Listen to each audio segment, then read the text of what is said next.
Ce que les médias n'ont jamais révélé sur Kate McCann pourrait complètement changer ce que vous pensez de l'affaire. Aujourd'hui, je vais dévoiler une vérité qui est restée cachée pendant des années. Un détail crucial qui a été ignoré cette nuit-là. Quelque chose qui aurait pu tout changer, mais qui n'a jamais été révélé jusqu'à maintenant. Si vous aimez résoudre des mystères comme celui-ci et que vous souhaitez suivre nos enquêtes les plus sombres, abonnez-vous à la chaîne maintenant et activez la cloche pour ne manquer aucun détail de nos prochains cas. Lors d'une nuit à Praia da Luz, au Portugal, le silence lourd semblait porter quelque chose de sombre. Kate McCann regardait l'horloge, inquiète. Cependant, dans l'appartement 5A, quelque chose allait changer à jamais. Kate McCann et son mari, Jerry, avaient décidé de dîner avec des amis dans le restaurant de la station, à quelques mètres seulement de l'appartement. Ils avaient délaissé les enfants, Madeleine, 3 ans, et les jumeaux, plus jeunes, dormir dans la chambre, avec la fenêtre entrouverte pour que l'air nocturne rafraîchisse l'atmosphère. Ils se relayaient pour vérifier que tout allait bien. Kate marchait sur le trottoir, écoutant le bruit de ses propres pas, essayant de chasser l'inquiétude constante qui l'accompagnait depuis qu'elle était devenue mère. En entrant dans l'appartement, le silence semblait dense, oppressant. Elle se dirigea directement vers la chambre des enfants, où les jumeaux dormaient profondément. Le vide dans le lit de Madeleine fit battre son cœur à tout rompre.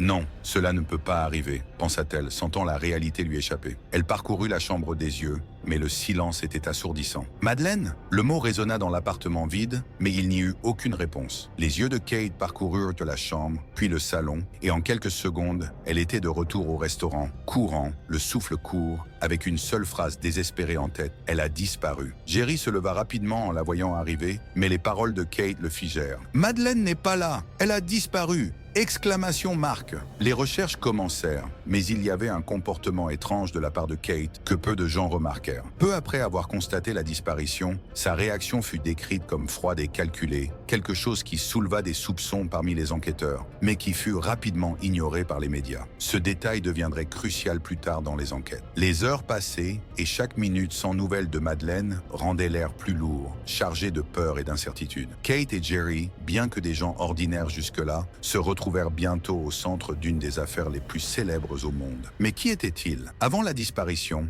Kate et Jerry étaient des médecins respectés et des parents dévoués, jonglant entre leur carrière et leur amour pour leur famille. Jerry, cardiologue, partageait également cet amour pour la famille. Il était dévoué à son travail et à sa famille, croyant toujours qu'il pouvait équilibrer les deux. Pour eux, ce voyage au Portugal était une occasion de se détendre, de passer du temps ensemble et avec des amis. Ils n'auraient jamais pu imaginer le cauchemar qui les attendait. Désormais, avec leur fille disparue, la pression sur eux commença à monter. Les médias arrivèrent rapidement, transformant leur vie privée en un spectacle mondial. Chaque jour qui passait sans réponse, le monde se tournait de plus en plus vers Kate et Jerry, à la recherche de signes de culpabilité ou de tristesse. Cette même nuit, quelque chose changea à jamais non seulement pour la famille McCann, mais aussi pour le village de Praia da Luz. La recherche de Madeleine se poursuivait sans succès et la police commença à envisager d'autres possibilités au-delà d'un simple enlèvement. Après tout, comment une enfant pouvait-elle disparaître d'une chambre sans que personne ne s'en aperçoive? Les premières suspicions commencèrent à se propager. C'est alors que des chiens renifleurs britanniques furent amenés. Ils marquèrent rapidement 2 points cruciaux, derrière le canapé de l'appartement et dans le coffre de la voiture louée par les McCann quelques semaines après la disparition. Les implications étaient terrifiantes. Il y avait quelque chose de caché dans l'ombre de cette affaire que personne ne pouvait encore expliquer. Les versions des amis, connus sous le nom de groupe Tapasep, commencèrent à se contredire. L'une de ces incohérences, peu explorée par les médias, concernait l'heure exacte à laquelle les enfants avaient été vérifiés. Certains témoins rapportèrent que les vérifications ne s'étaient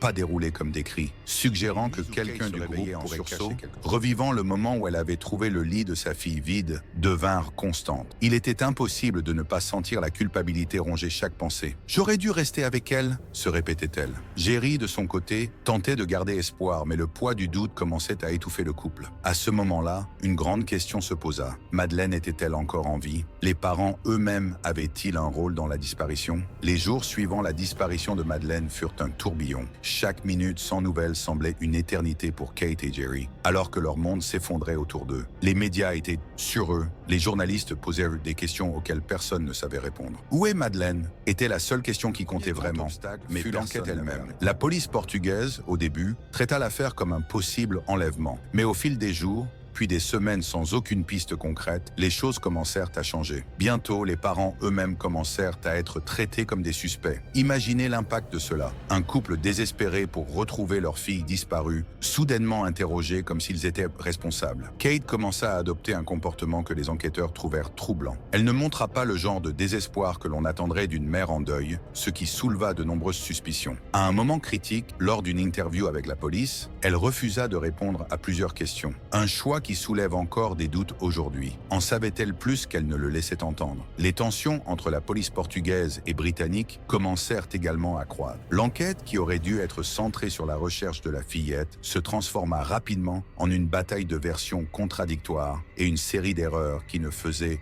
que compliquer les choses. C'était comme si, au lieu de chercher Madeleine, ils étaient engagés dans une guerre d'accusations. Cela affecta profondément Kate et Jerry, déjà émotionnellement dévastés. Chaque nouveau titre de journal, chaque théorie farfelue qui surgissait dans les médias ne faisait que les plonger davantage dans le désespoir. Jerry tentait de rester calme, s'accrochant à l'espoir que sa fille soit toujours en vie. « Nous allons la retrouver », se disait-il. Plus pour lui-même que pour Kate, il devait y croire. Mais Kate, de son côté, commença à se refermer.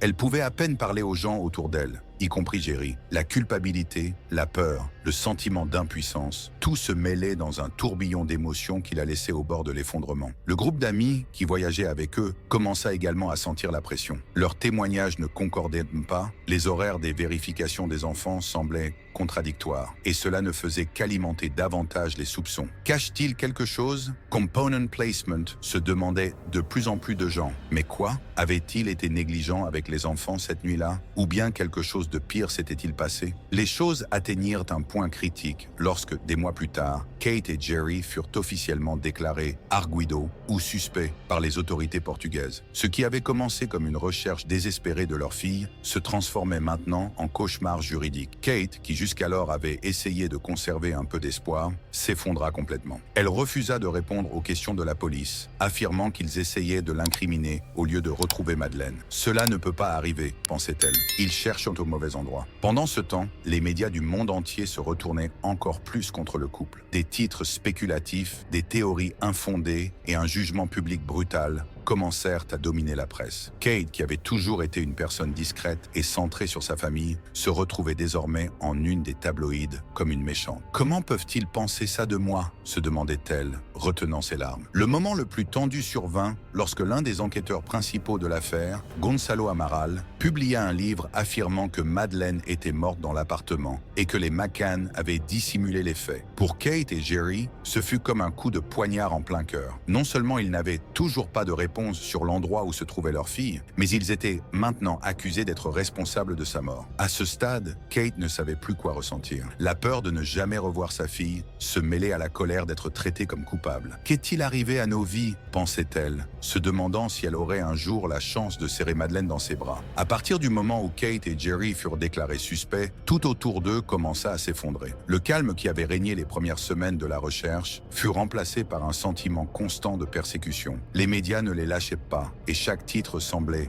plus cruel que le précédent. La maison où ils étaient hébergés devint une prison. Dehors, les journalistes criaient leur nom, les flashs aveuglants envahissaient les fenêtres et le bruit constant des appareils photo, culpabilité et le silence, ne pouvaient penser à autre chose qu'à Madeleine. Qu'aurait-elle pu faire de plus cette nuit-là? Trouverons-nous un jour Madeleine? Zrenia, se demandait-elle, le cœur lourd. Le silence des nuits était insupportable. Le vide laissé par sa fille semblait s'agrandir chaque jour. Parfois, Kate s'asseyait sur le canapé et serrait un des jouets de Madeleine, essayant de se souvenir de son rire. Mais c'était comme si les souvenirs s'estompaient. Jerry, de son côté, tentait de rester fort. Il passait des heures devant l'ordinateur, en contact avec des détectives privés et la police britannique, essayant d'organiser toute piste qui pourrait les mener à sa fille. Mais même lui savait que les chances s'amenuisaient. Chaque nouvelle enquête menait à une impasse. Chaque appel qu'il passait recevait la même réponse vide « Nous faisons de notre mieux ». La pression sur eux ne faisait qu'augmenter. En plus de devoir faire face à la disparition de leur fille, ils devaient maintenant prouver leur innocence. Les questions de la police devenaient de plus en plus agressives, insinuant qu'ils cachèrent quelque chose. Leur avocat conseilla à Kate de ne plus répondre aux questions, et c'est ce qu'elle fit. Lors de l'un des interrogatoires, tandis que l'enquêteur posait des questions sur la nuit de la disparition, elle croisa simplement les bras et garda les yeux fixés au sol. Le silence dans la pièce était assourdissant. La tension était palpable. « Pourquoi ne répondez-vous pas, Zrenia ?» insista le policier. policiers. Mais Kate resta silencieuse, sentant que chaque mot qu'elle pourrait dire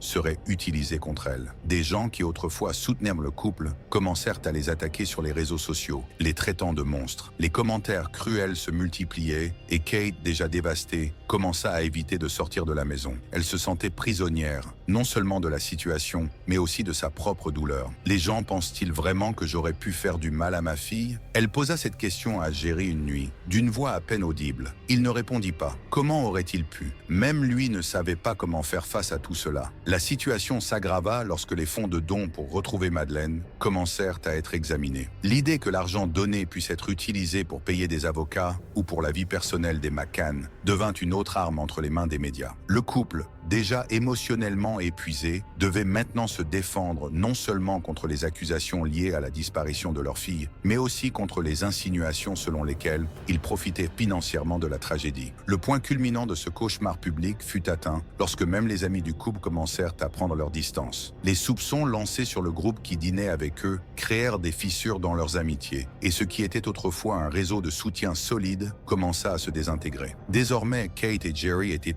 vraiment seuls, face au regard de méfiance du monde, tandis que leur fille restait introuvable, sans que personne ne sache vraiment ce qui s'était passé. Au fil des mois, l'enquête sur la disparition de Madeleine perdit de son élan. Les recherches intensives laissèrent place à l'incertitude et à la frustration, tant pour les parents que pour les autorités impliquées. Kate et Jerry continuaient à espérer retrouver leur fille, mais les conflits qui étaient autrefois externes, avec les médias et la police, devinrent désormais internes. Tous deux commencèrent à lutter contre le doute et la culpabilité. Un matin, alors qu'elle regardait la mer par la fenêtre, Kate sentit le poids de tout ce qui s'était passé. Le vent agitait doucement les rideaux et l'odeur de la mer lui rappelait la dernière fois qu'ils avaient été là, avec Madeleine. Elle serait en train de courir sur la plage maintenant, pensa Kate. Le temps avait passé, mais le vide demeurait. Jerry entra dans la pièce en silence, observant sa femme, essayant de trouver les mots justes. « Nous avons fait tout ce que nous pouvions, Kate, dit-il d'une voix basse, presque comme une excuse. » Kate se tourna, les yeux fatigués, mais avec une détermination dans son regard qui n'était pas là avant. « Avons-nous vraiment fait tout ce que nous pouvions, Jerry? Avons-nous vraiment tout fait ?» Elle ne cherchait pas de réponse, mais elle avait besoin de poser la question. Le doute qu'elle portait en elle semblait grandir. Ils retournèrent en Angleterre, mais la maison n'était plus la même. La maison où Madeleine avait grandi ressemblait désormais à un sanctuaire intact, avec ses jouets, ses photos et ses vêtements soigneusement rangés, comme si elle pouvait revenir à tout moment. Mais les mois passèrent, et cet espoir se transforma lentement en acceptation. Une acceptation douloureuse, pleine de questions sans réponse. Comment quelqu'un peut-il simplement disparaître? Swing demandait silencieusement Kate chaque fois qu'elle passait devant la porte de la chambre de Madeleine. Les conflits avec la police portugaise continuèrent, mais finalement, la pression sur l'auteur du livre, qui les accusait d'avoir dissimulé la mort de leur fille, et la bataille judiciaire dura des années. Mais malgré leur victoire au tribunal, la tâche que cette accusation laissa sur leur vie ne disparut jamais complètement. En elle-même, Kate commença à accepter qu'elle ne saurait peut-être jamais ce qui s'était vraiment passé cette nuit-là. Et cette acceptation, bien que tragique, était sa façon de continuer à vivre. Le regard sur son visage, autrefois marqué par une profonde culpabilité, portait désormais une sorte de résignation. « Je dois continuer pour eux », pensait-elle, en regardant les jumeaux, qui grandissaient à trop vite. Ils avaient besoin d'une mère présente, et Kate savait que, même si le fantôme de Madeleine serait toujours là, elle devait avancer. Finalement, la disparition de Madeleine devint une affaire que le monde entier connaissait, mais que personne ne pouvait résoudre. Les pistes qui émergèrent au fil des ans n'aboutirent à rien, et la douleur de ce qui avait été perdu se mêla au silence des réponses qui ne vinrent jamais. Jerry reprit son travail, essayant de retrouver une certaine normalité dans sa routine de cardiologue, sauvant des vies, bien qu'il ait l'impression d'avoir échoué à protéger sa propre fille. Kate, de son côté, trouva du réconfort en aidant d'autres familles confrontées à des situations similaires. Elle s'engagea dans des campagnes de sensibilisation sur les enfants disparus, transformant sa douleur en quelque chose qui pouvait avoir un but. « Je ne peux pas changer ce qui est arrivé à Madeleine, mais je peux aider d'autres familles à ne pas vivre la même chose, disait-elle. Et ainsi, la vie continua. La blessure ne guérit jamais complètement, mais ils apprirent à vivre avec. Chaque anniversaire de Madeleine était marqué par une petite cérémonie à la maison,